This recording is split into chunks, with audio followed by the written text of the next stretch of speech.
Hi friends. இன்னைக்கு Saindhavi ma'am வந்து அவங்க பொண்ணுக்கு பண்ணி கொடுத்த பட்டர் கார்லிக் கேக் தான் எப்படி பண்ண போறதுன்னு பார்க்க போறோம். வாங்க கிச்சன்ல போய் ரெடி பண்ணலாம். முதல்ல 4 முட்டை எடுத்து உப்பு பெப்பர் போட்டு பீட் பண்ணி வச்சுக்கலாம். பீட் பண்ணி வச்சிருந்த முட்டையை இன்னொரு பேனில் பட்டர் போட்டு எக் ஸ்கிராம்பிள் மாதிரி பண்ணி எடுத்து வச்சுக்கலாம். தனியாக ஒரு பிளேட்டில் ட்ரான்ஸ்ஃபர் பண்ணிக்கலாம். அப்புறம் ஒரு 4 பூண்டை குட்டி குட்டியாட்டு நல்லா சாப் பண்ணி எடுத்துக்கலாம். மறுபடியும் அதே பேனை வச்சுட்டு பட்டர் போட்டு நல்லா மெல்ட் ஆனதுக்கப்புறம் நம்ம கட் பண்ணி வச்சுருக்க பூண்டு போட்டுட்டு நல்லா சாட்டை பண்ணி எடுத்துக்கலாம்.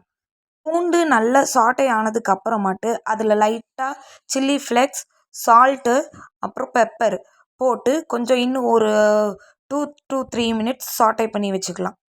சாட்டை பண்ணதுக்கப்புறம் அதில் ஒரே ஒரு ஸ்பூன் கோதுமை மாவு சேர்த்துட்டு அது கூட வந்து ஒரு 1/2 கப் மில்க்கும் சேர்த்து நல்லா கன்சிஸ்டன்சி வந்ததுக்கப்புறம் ஸ்க்ராம்பிள் பண்ண எக்ஸு அதில் போட்டுட்டு ஒரு 2-3 மினிட்ஸ் சாட்டை பண்ணி எடுத்தாச்சுன்னா பட்டர் கார்லிக் கேக் ரெடி.